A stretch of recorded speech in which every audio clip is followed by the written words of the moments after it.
We are looking at how to pronounce the name of the Swiss watchmaker and brand. We'll be looking at how to say more names of Swiss brands and luxury brands as well. Stay tuned until the end of the video to learn more.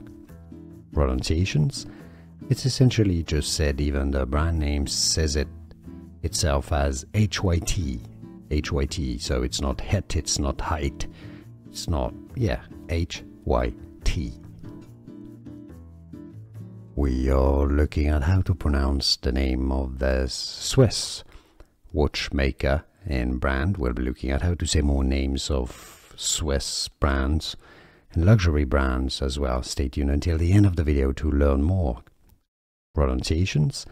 It's essentially just said, even the brand name says it itself as HYT.